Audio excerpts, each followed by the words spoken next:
Hello, my name is Matthew Bell. I currently attend the Georgia Institute of Technology, and I am taking Design and Manufacturing with Dr. Hassan Rashidi, and this is Project 3. So just a quick table of contents. These are the topics I'll be discussing in this project. Now, first off, we have squeeze casting. Squeeze casting is the process where molten metal is poured into a die, and then the die is pressed down at a high pressure onto the molten metal, which forces the molten metal to fill the mold created in the space between the die and the cavity. And then finally, the ejection pin is used to push out the finished casting. So this process is a combination of casting and forging.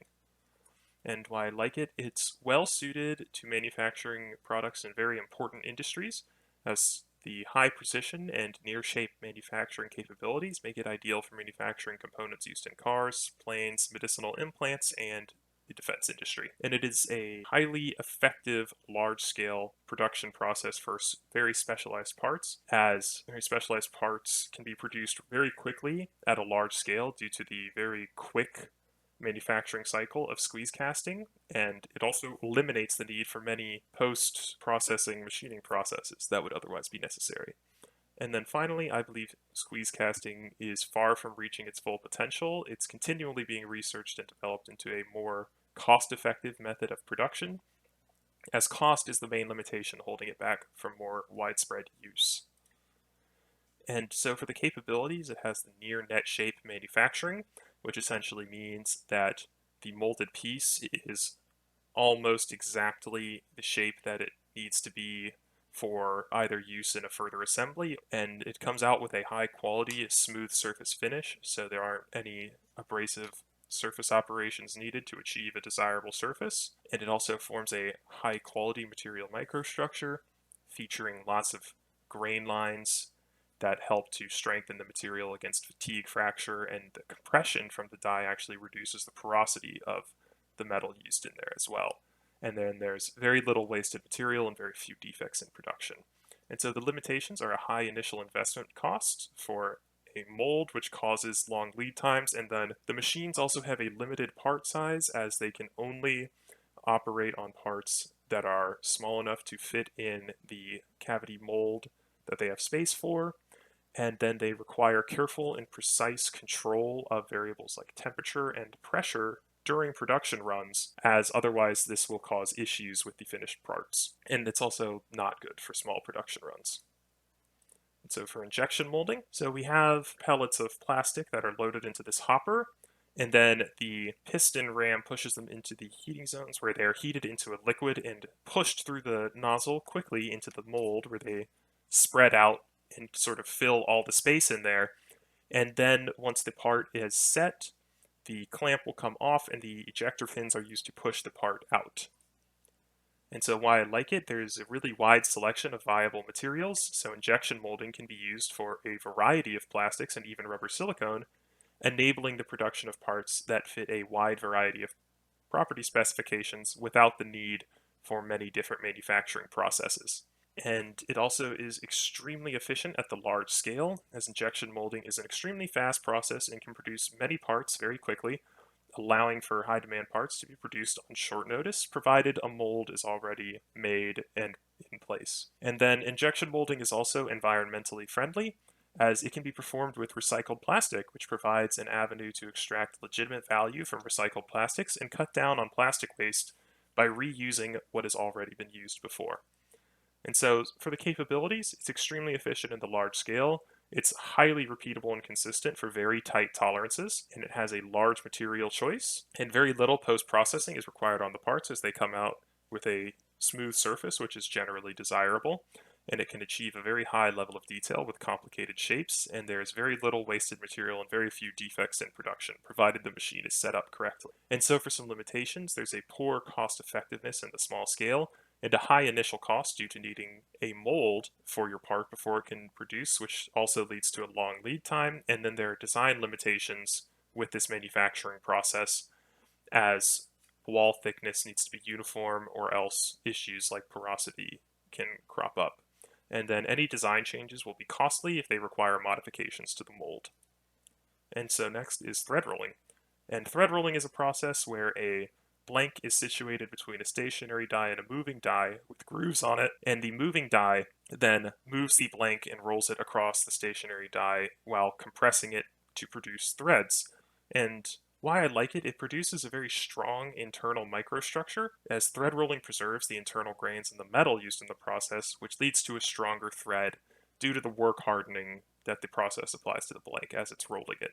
And there's no waste in this process, as well as all of the material is compressed into the shape of the thread, which eliminates waste that would come with a machining operation. And then it's also very efficient in mass production, as the roller has a much higher feed rate and throughput than machining operations for thread cutting do, which allows for less operating time to produce equivalent amounts of threaded parts compared to other processes. And so for the capabilities, we see the higher tensile strength thread, and the thread resists the fatigue failure due to the grain properties that it has, and it's very efficient in the mass production and no wasted material. However, it has a higher initial investment cost compared to the alternative of machined thread due to roller parts being more expensive than traditional machining equipment. So in smaller production runs, machined thread may be the right choice. And then there are also thread length and diameter limitations. So for specialty or very custom products, this will not be able to get the job done. And then there's also a narrower choice of materials, as anything that is very brittle is a poor choice for this process. And so next we have industrial robots. And you can see industrial robots are essentially robotic arms with 6 degrees of freedom that can be fitted with many different types of implements on their ends that can perform a wide variety of manufacturing processes. And so why I like it, it's a long-term cost-effective form of automation, and they are a powerful tool for automating many manufacturing processes that would otherwise be performed by human beings and pay back their cost over time with the added efficiency they bring to manufacturing. And they also allow for manufacturing in hostile conditions. For example, a far off future example would be space. Industrial robots cannot be injured like people can, and can operate safely in conditions where humans cannot, while still being monitored and controlled by supervisors in safe locations. And they are also extremely adaptable, as they can automate almost every process in the manufacturing cycle of a product and can do nearly everything a human can with higher precision and higher consistency. And for the capabilities, they have better quality control. They can operate 24/7. They reduce the risk of workplace industry. They reduce labor cost, and they allow for stricter tolerances.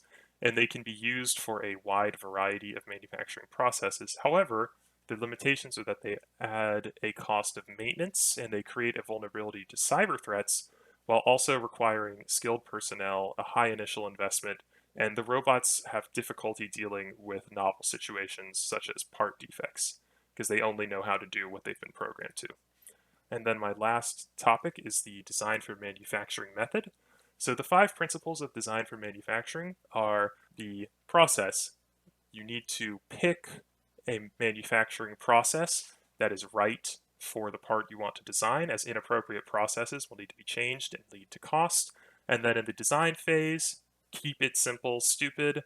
Anything overcomplicated is more cost, more complexity that is difficult to deal with. And then for the materials, check twice and pick once. You make sure that you're using an appropriate material before you start producing at any sort of scale, so that you know your product will be able to meet specifications, and then you make sure your product can work in the environment it's being used in.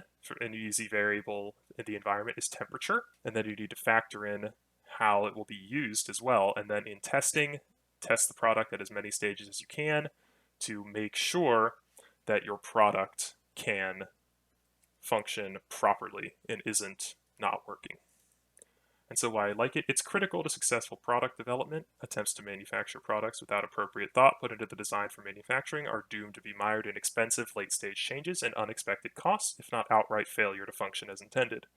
It is also applicable at all scales of industry.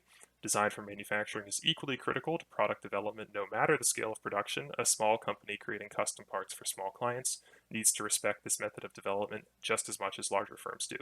And then it's also a win-win for consumer and manufacturer, as a product made with the principles of design for manufacturing in mind will be a product that meets expectations and functions well in the environments consumers will use it in, and is more than just a cost-saving process for the manufacturer. And so for the capabilities, it helps to keep costs down, shorten product development cycles, ensure products can meet demand seamlessly. It avoids late stage changes to products, increases operational efficiency as all sectors of product development need to be talking to each other, and it avoids supply chain pitfalls by taking into account what is going to be needed for the product before development even begins. And so the limitations are that it doesn't factor in absolutely everything. Areas such as assembly of a product or maintenance on a product aren't considered, just the product function and then how it will be built. And it requires very skilled teams to do all of this analysis properly with a high level of coordination to ensure that no one begins work too early or too late or with the wrong data. And that it also requires high quality input data to be able to make these choices, because if your input data is bad, your product will be bad as well. And so the resources used